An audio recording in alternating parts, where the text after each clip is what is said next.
In 1957,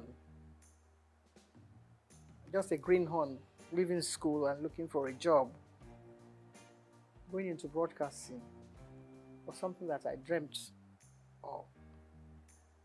But that's only meant going into radio, because my old school, Holy Child College, still on the same site in Obalende, 2 streets away from the old NBC. I still can't forgive whoever changed the name to something else that is being called now FRCN. Because if the BBC remains BBC 100 years after the founding fathers, dreamt of starting television, radio from, all the war years and learning a bit from America. It all started from America. Because we were taught about all this. Every time they took us from school to take part in, schools debates on radio, we just walked across. It's all in Obalende and Ikoyi, Balende/Ikoyi. So I dreamt of doing something along the line. And then one of my teachers left us high and dry. He went to be a news reader on radio.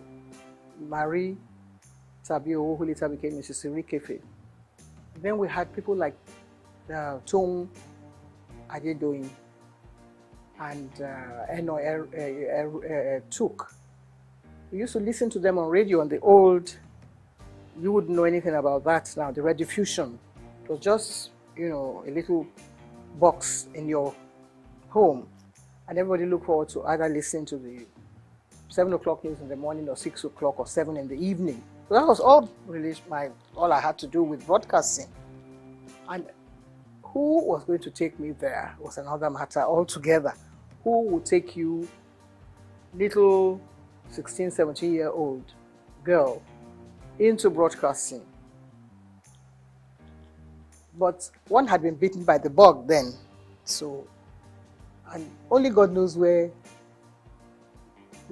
whatever dream you had was going to lead to. We read poetry, we did radio show, stage shows in school. Catholic schools were very good for that. And my old school, just celebrating 150 years of its existence, just down the road from here on Broad Street.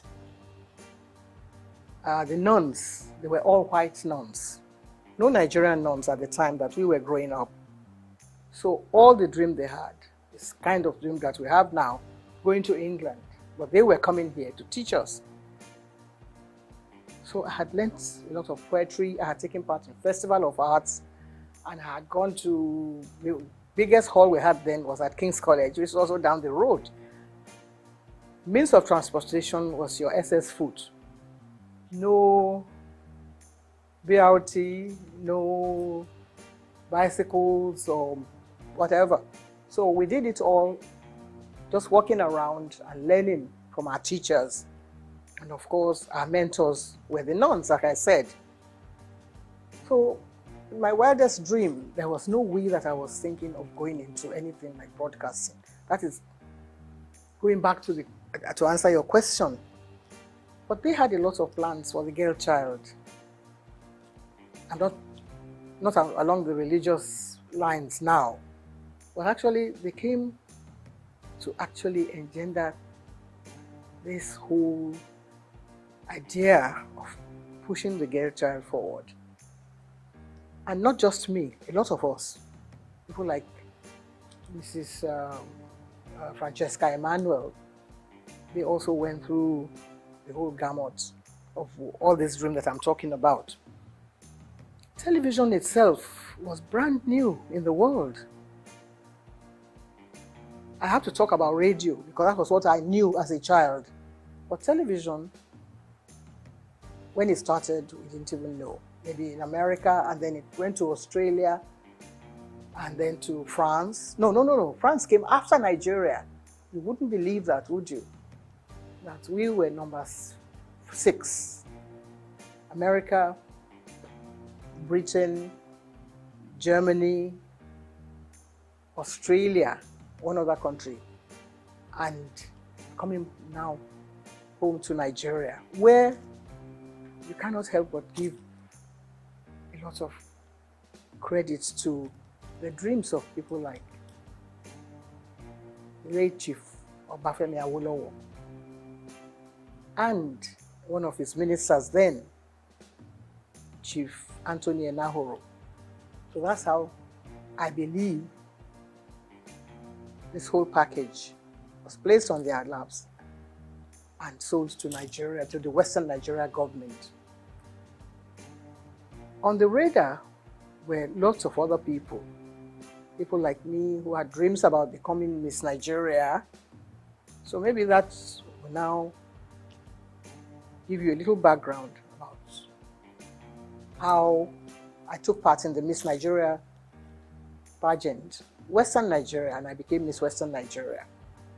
Somebody must have fine-tuned some little knots somewhere and said, okay, you probably might be able to deliver, because you are being interviewed when you go before the panel of judges, and somebody must have said, okay, that's a good material, you can come and take part in this. Before then, we had other people, Anike Agbaje Williams, Oliola Sokwe, who were working on radio. My dream was to work in radio, but then I missed that. And I was nursing, that dream of still going to radio. Never knew what television was all about. So maybe that answers your question, I'm not sure. But I took part in the Miss Western Nigeria pageant and I won. Took part in the Miss Nigeria contest and came second. So that meant that I didn't win. And if one of the,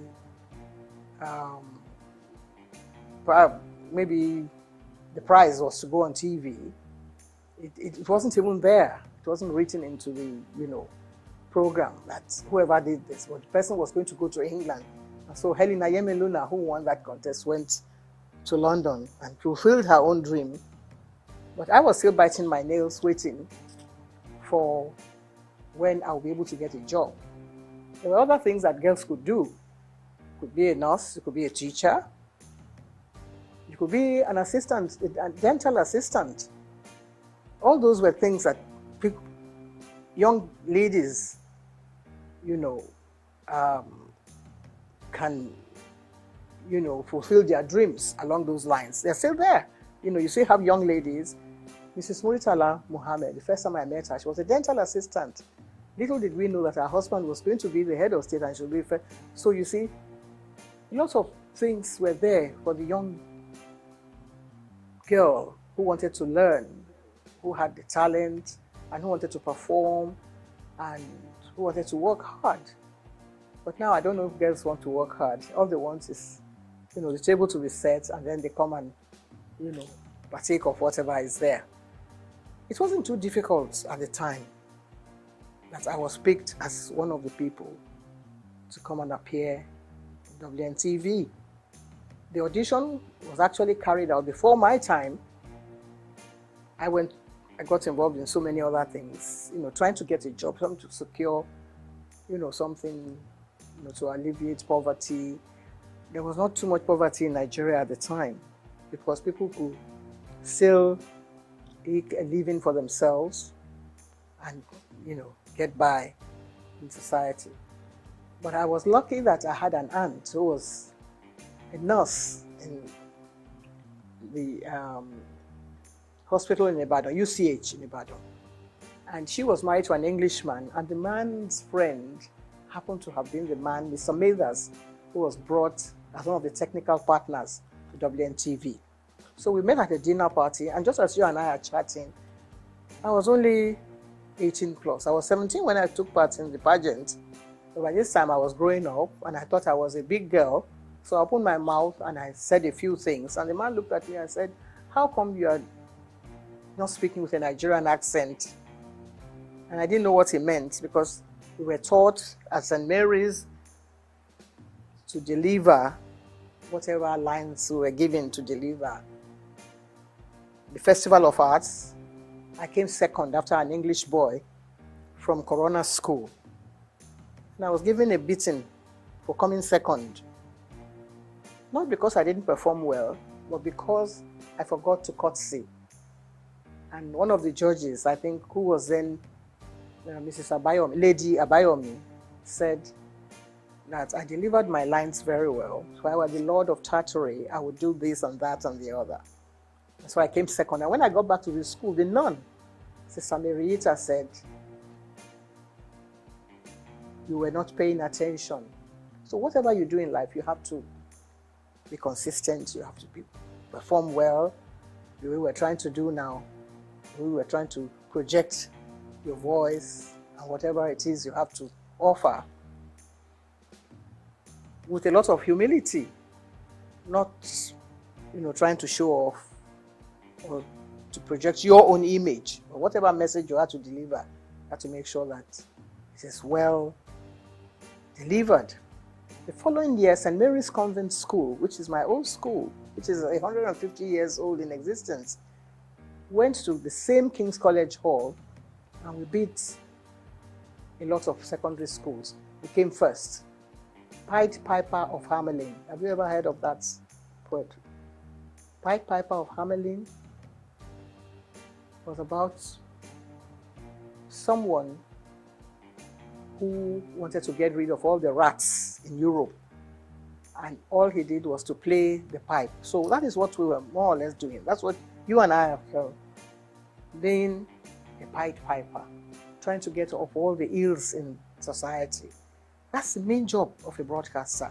There's so many things happening in the country, and it's only TV and radio that binds the country together. If the country falls apart tomorrow, we will rely on someone from radio or from television to make the announcement, to introduce the head of state who has just won the election, or the one who has just taken over. It's a huge responsibility. At that age, at 19, we had to introduce people like Chief Obafemi Awolowo on TV. We had to introduce people like Akintola, Oladoke Akintola, as the premier. And when everything broke down and it all went into smithereens, they brought in Chief Majekodumi as the administrator of the Western region. All this happening before our eyes. There were no other stations in the country except WNTV. And we were there, so we learned quite a lot. In fact, I believe that the whole country revolves around broadcasting. And if you are part of that organization, how would you feel at my age, at 80-something? As young people, perhaps you don't know all this history that I'm telling you about. It's a long, long story. But when you sit down, you have to put it all into perspective. You see that, well, some people are actually meant to be in different positions. Some people are meant to be doctors. Some people are meant to be nurses. But those of us that are in broadcasting, it's a huge responsibility. It's a passion. Something. Sometimes you don't even know how you got there in the first place. Or somebody may have discovered you. It's like being in Hollywood in those days. Someone has to develop, so you have the talent, the latent talent, and then somebody will discover you. So that's how I was discovered by Mr. Mathers at a dinner. I was put in that place because I had won the Miss Western Nigeria contest. If I hadn't done that, I probably would be somewhere in the kitchen washing plates, washing all the dishes. So there you are, if that answers your question.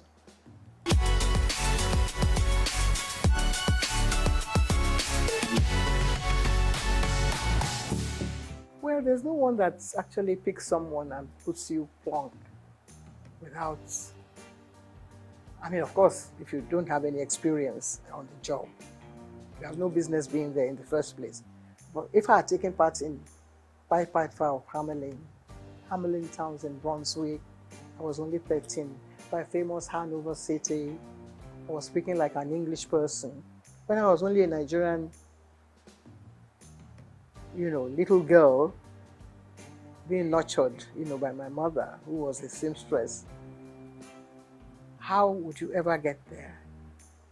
But you already have that background. that solid background on the rock, as it were. So by the time I was ready to go on TV, I had learnt from all the other, people that I mentioned their names earlier, like Anike Agbaje Williams. And I wouldn't say it was easy, because you always have that, butterfly fluttering in front of the camera or wherever.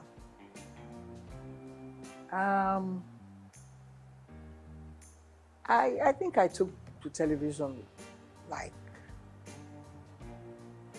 I was meant to be there, with all humility. If I had been groomed by all these nuns that I have mentioned their names, they came to Nigeria to serve the people. They were not earning salaries, To become a nun, you have to take the oath of obedience, chastity, poverty, and all that. So you're not earning a salary. But whoever is there now is thinking of how much money he's going to get from whatever take comes from here, there, and yonder. So they taught us well. And nobody said you're going to go and appear on TV or you're going to be on radio. But just do what you're meant to do properly, with a lot of sense of responsibility and diligence. And that stands at the back of your mind. That goes everywhere with you, wherever you go in life. Even when I was nursing a sick child, my late son was a sick child, and I was meant to take part in Verdict 79 with my colleagues Kerry Ahmed and Adamu Aogi. They all came with me to the hospital, which is just next door here. And then we came back and mounted the podium and continued our business as if nothing was happening. He didn't die at the time, of course, but the job must go on. That is always there at the back of your mind. So my first night, I wouldn't say that I didn't have any jitters, that I was not nervous. But I was able to deliver, and I think that was staying power. That was what kept me going, because other people came on board. I was not the only one. All the members of the board had their own, little nephews and nieces that they wanted to project on TV. They all came and they couldn't make it. But Anike and I kept going. And if you gave me a script now, I think I would try and... We didn't have too many, what do you call it then, teleprompters. Well, I was very good at, I had a photographic memory. So I was able to get hold of the script, and in less than 60 seconds, I'll be able to deliver it straight to the camera. That was one of the assets that I had also, which was God's gift. It's not by own might or whatever you think you have. You have the talent, of course, but also there has to be some other little bits of gifts that will help you to project the image of the professional.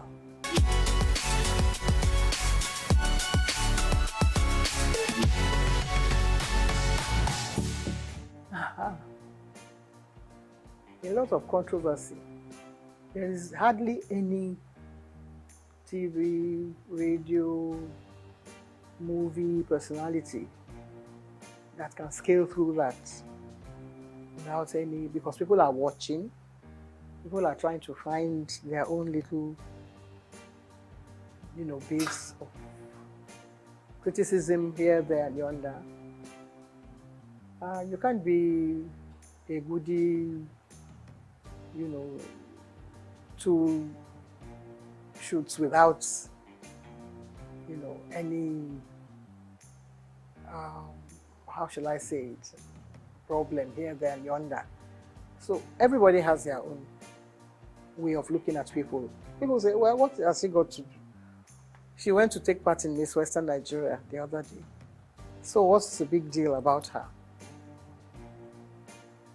And then somebody will still add their own salt and pepper here and there. But I was lucky that I was being nurtured by someone like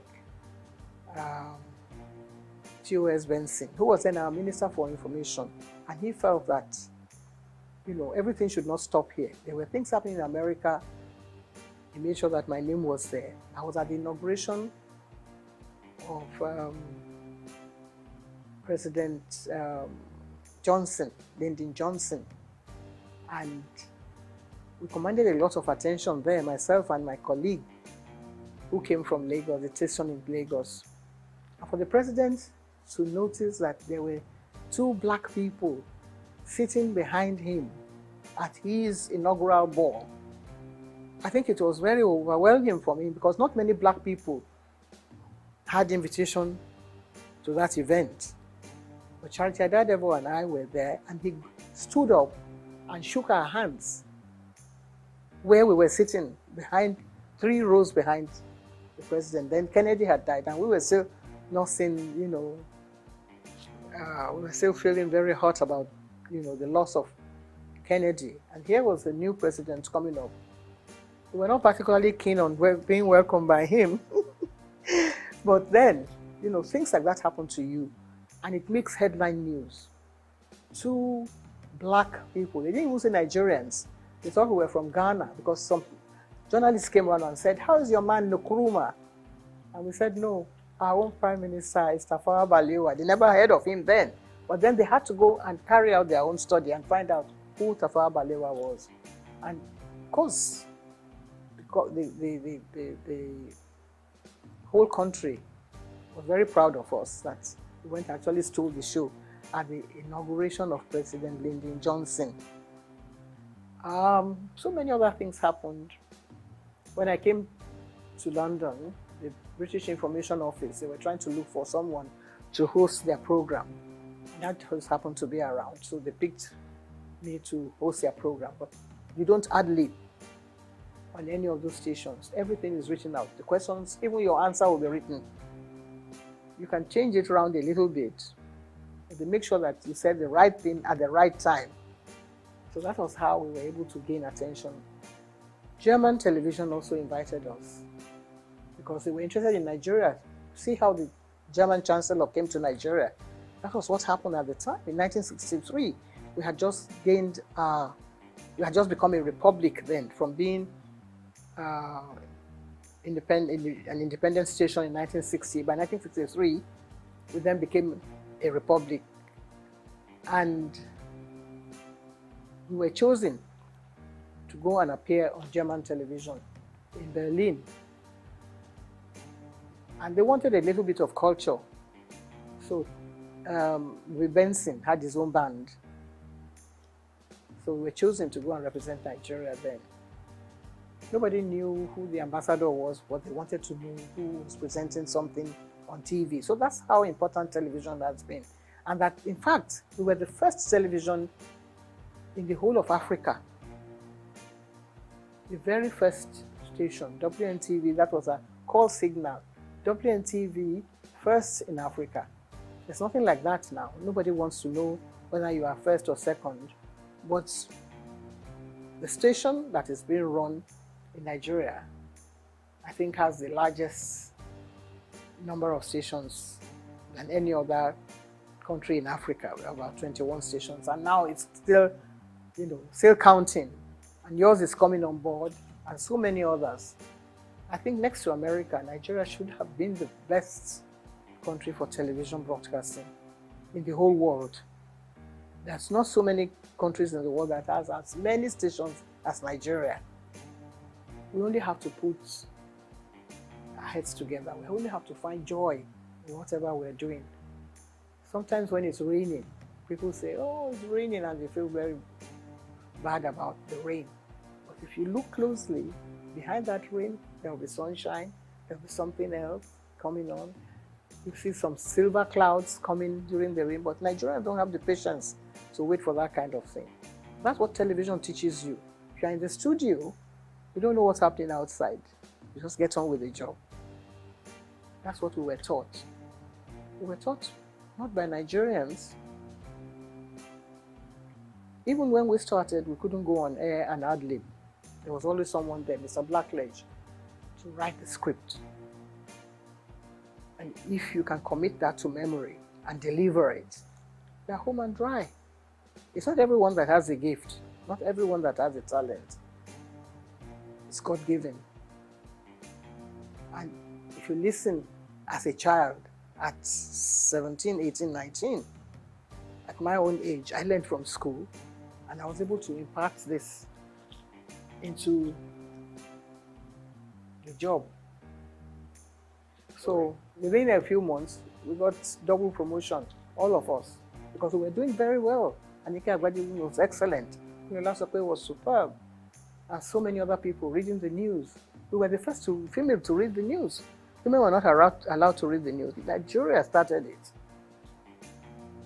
BBC wouldn't allow a woman to pick up a script and read the news. But we were already there. So that's how we were able to gain this global attention that you mentioned.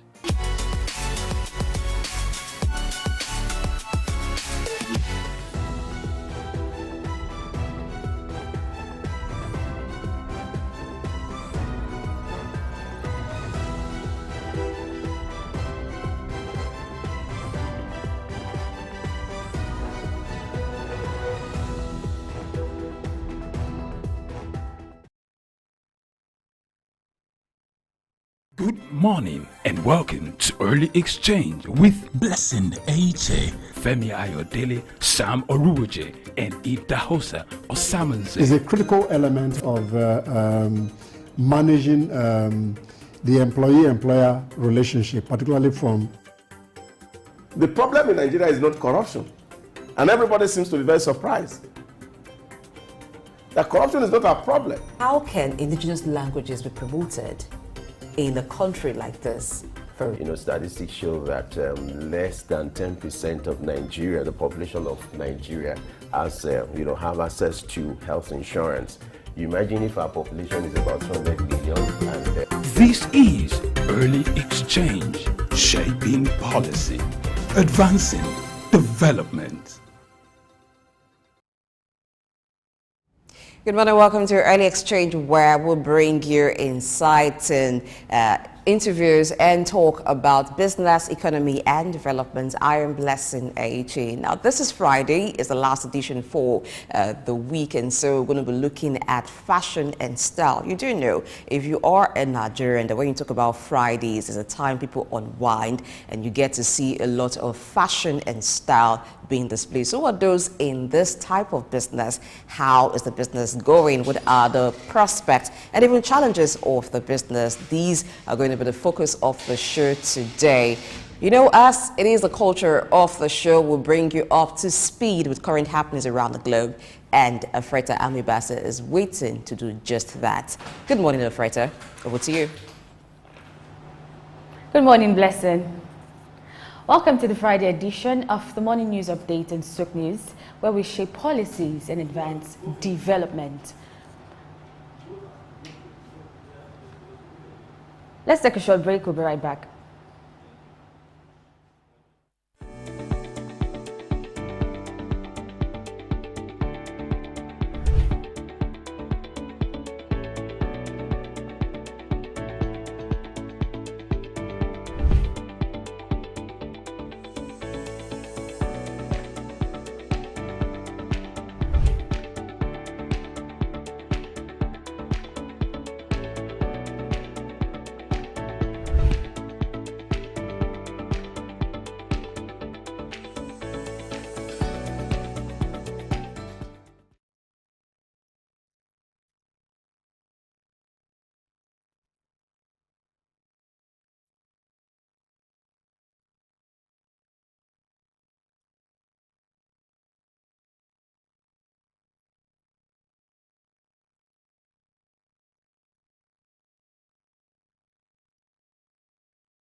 How can indigenous languages be promoted in a country like this? Statistics show that less than 10% of Nigeria, the population of Nigeria, has, have access to health insurance. You imagine if our population is about 200 million and... This is Early Exchange, shaping policy, advancing development. Welcome back. I'm Alfred Ambibasi on the news this morning. CBN to investigate high remittance charges to boost Nigeria's economy. African Development Bank launches $2 billion alliance to transform Africa into global food and agriculture player. Southeast African country Malawi devalues its currency by 44%. United Arab Emirates approves 10 economic principles for next decade. Let's take a breather and return with the news in full. Stay with us.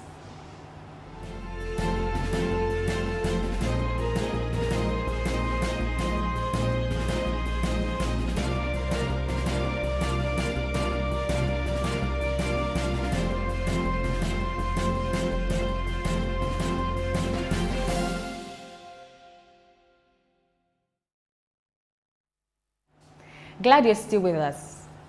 Governor of the Central Bank of Nigeria, Olayemi Cardoso, has pledged to look into the high charges on remittances inflow to Nigeria for a robust economy.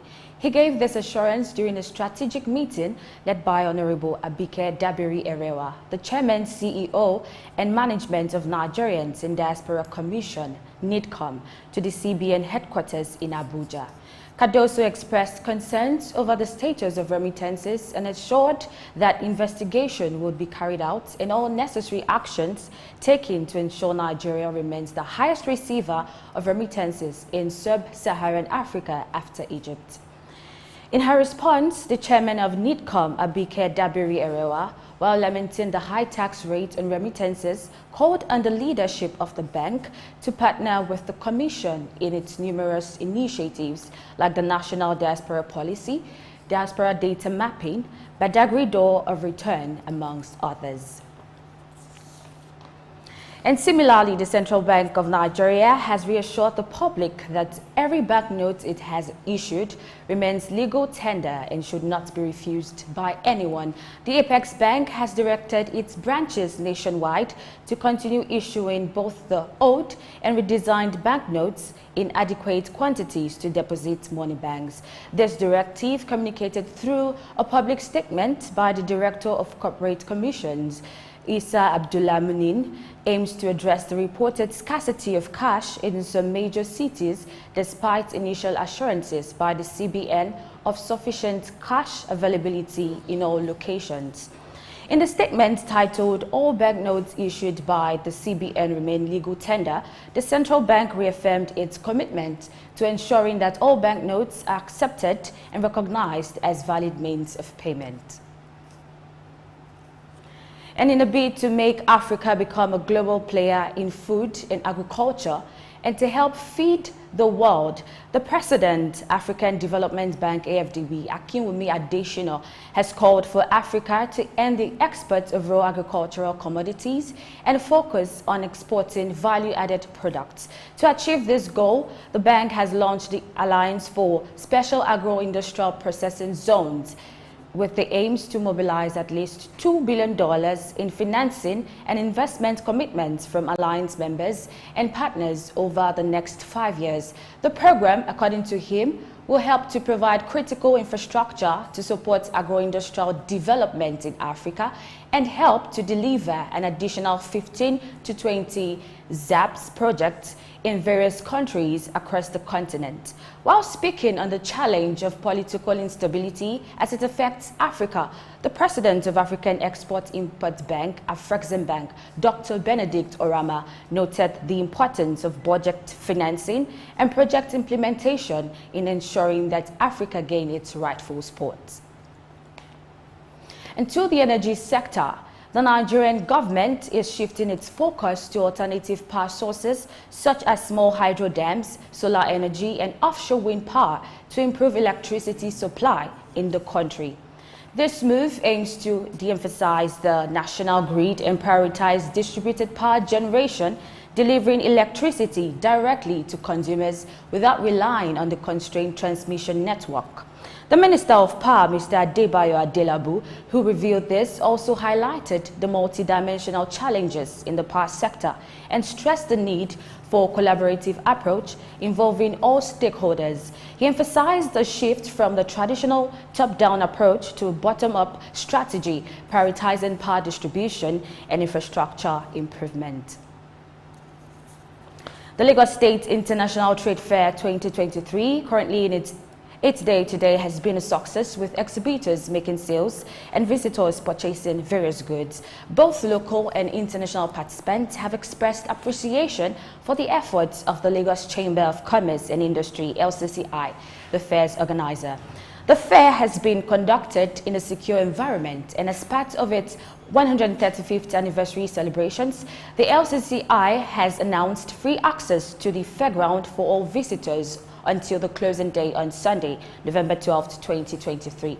This move aims to alleviate the economic challenges faced by many visitors and Nigerians, providing an opportunity to shop for household items and Christmas needs with significant discounts. And now, Malawi's central bank has adopted a significant developmental measure by devaluing the kwacha, resulting in a substantial decrease in its value. The currency will now be sold at auction at a rate of 1,700, which is a sharp contrast to the previous rate of 1,180.29. This 44% devaluation marks the fifth of such adjustments this year, as stated by an associate professor of economics at the Malawi University of Business and Applied Sciences. In response to the ongoing power crisis in South Africa, its citizens is increasingly turning to renewable energy sources, particularly solar power. Major banks like FirstRand, Standard Bank, Absa, and Nedbank have introduced financing options to aid individuals and businesses in transitioning to solar energy. Coupled with government incentives for clean energy, this shift towards private power generation is predicted to have positive impact on the national economy, with the International Monetary Fund forecasting a growth rate of 1.9% in 2024 compared to an expected 0.9% this year. Financing programs from Absa and Standard Bank have allowed homeowners like Tom Jubert to take advantage of solar installations, reducing their reliance on the national grid and saving on monthly energy bills. It's time to go on a short break and return with more stories. Stay with us.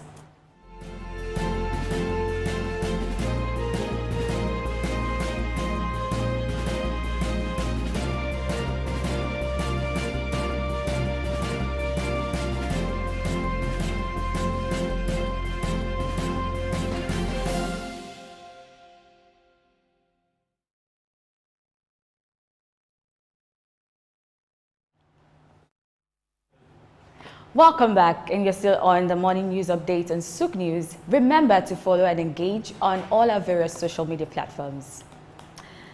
And to the Middle East, His Highness Sheikh Mohammed bin Rashid Al Maktoum, Vice President and ruler of the Dubai, says the government has approved 10 economic principles that will guide the country in the coming decade. On the second day of the UAE government annual meeting held at the capital, the Vice President said there was a focus on the economic agenda to improve growth and to achieve the UAE's economic target. The principles include having an open economy without boundaries, attracting the best talent, investing in digital economy, providing diverse opportunities for young people, building a sustainable and balanced economy, protecting the stability of state financial systems, and having the world's best logistics system. One of the top 3 world's biggest oil producers, Saudi Arabia, is also aiming to become a key hub for making batteries for electric vehicles in its bid to diversify the country's economy and develop a domestic auto industry. According to the Minister of Investment of the country, Khalid Al-Falih, Saudi Arabia is looking at investing in the production of EV batteries and manufacturing hydrogen-powered vehicles as the next step in its plans to build a nexus for car making in the Middle East. Saudi is also zeroing in on renewable energy and mining minerals needed to develop battery chemicals with a set targets to produce 500,000 electric vehicles by 2030. And in another development, Microsoft Incorporated has been performing well and it has been a major driving source behind the resurgence of technology and internet stocks. On a specific trading day, it closed at a record high, which is a positive indicator of its success. This rally in technology and internet stocks led by Microsoft has had a notable effect on the overall market. In particular, the Nasdaq 100 index has seen a significant increase in its market value, amounting to approximately $1.5 trillion in recent days. This suggests that the market may be becoming more confident in these high-valued companies, leading to a potential decrease in skepticism or doubt surrounding their performance. This shift in sentiment may be indicative of a changing perception among investors regarding the value and potential of these prominent market leaders.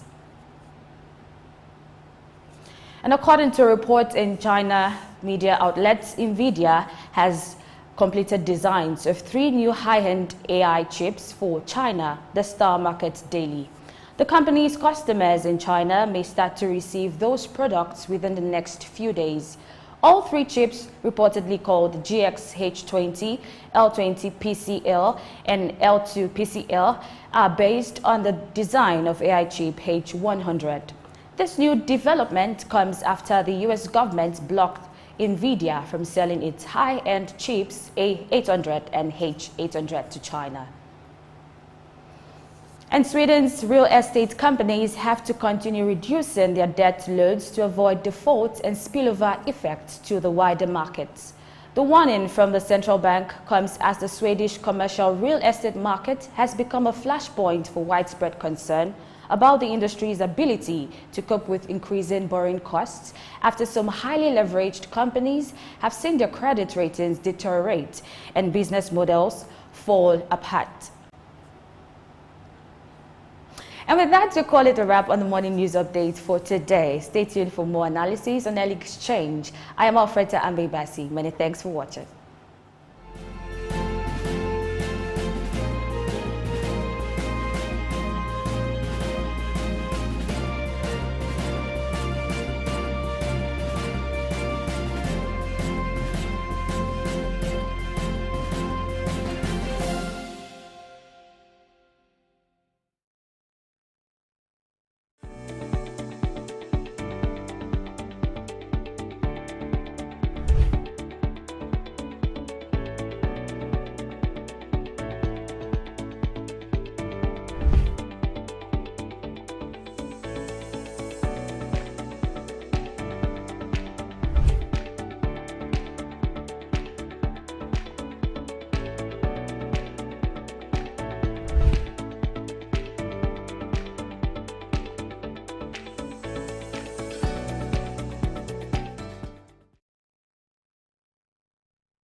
Good morning and welcome to Early Exchange with Blessing Aiche, Femi Ayodele, Sam Oruoje, and Idahosa Osamanze. Is a critical element of managing the employee-employer relationship, particularly from...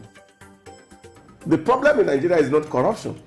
And everybody seems to be very surprised that corruption is not a problem. How can indigenous languages be promoted in a country like this?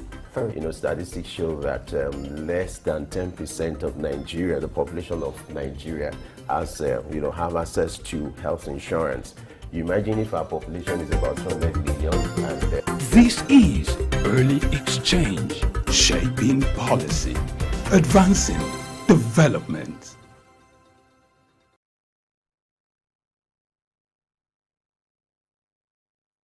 Thank you, Fighter Almibasi, for bringing us up to speed on current happenings around the globe. So, the wise ones, as we call them on the show here, have joined. Femi is here. Good morning, Femi. Good morning, Blessing. Glad to be here. Glad to be part of the, the table. The wise man is also here as well. Yes, and I like to call him the chief wise man. There's always promotion on this table, haven't you observed? All of us are just plain bloody civilian. And that is Idahosa Osamanze, Good morning, viewers. Research and Policy, African Development Study Center, is also our in-house analyst here on SIG News. Welcome to the show. Good morning, Blessing. Femi, good morning. Dear viewers, good morning. Whenever I look at you on a Friday like this, I need not check my calendar to be sure it's a Friday because you just bring the Uwambe vibe Yes. to the table. Yes. After now, of course, the party continues. The party continues. And that is why we'll be talking about fashion and style today, but that'll be much later after we look at some of the stories that we read in the news. Femi will pipe up that. All right. So let's start with a story from the CBN, which is the CBN to investigate high remittances charges to boost Nigeria's economy. This is coming from the governor of the central bank, Kaduso, who has pledged to look into the high, charges on remittances, inflow to Nigeria to boost the economy. The good thing now is that Nigerians now have the privilege to remit their, revenue to Nigeria to contribute their quota from Nigerians in diaspora. It's a collaboration between the ministry involved and the CBN government to ensure that Nigerians who are, abroad could also play their role when it comes to boosting the economy and, increasing revenue. And this time around, the CBN government is looking at how to solve that issue of high charges. It's been of concern. People have raised concern that, okay, if we're doing our obligation to ensure that the economy is going well, why do we have to be charged with, with these exorbitant prices? And that's why the CBN governor has resolved to look. Don't forget that he came into power, or came into office a few months ago. And it has shown that he's serious about the tax hike because so much is given, much is expected. So much is expected from the new CBN governor, looking at the state of the economy, the exchange rate, the inflation rate. If you look at those figures, they are not, Nigeria is not in the right position. And so he's looking at what he can do to ensure that he puts things in place. And one of the things he needs to tackle this time around is the issue of high remittances that has to do with diaspora, remittances from Nigerians in diaspora. Yeah, I think we're lucky to be one of the biggest beneficiary of remittances that come from the outside of the country. But again, this speaks to the practices in our banking institutions where you see that there are too many charges on even local deposits and savings. And the bank just keep taking money and taking money and taking money. And of course, it's real disincentive to people who want to bring in money into Nigeria, and then they are bringing money and you are just taking it away. People will just need to go to the bank every time to go reconcile their account. But I think CBN on its part has been doing extremely very well.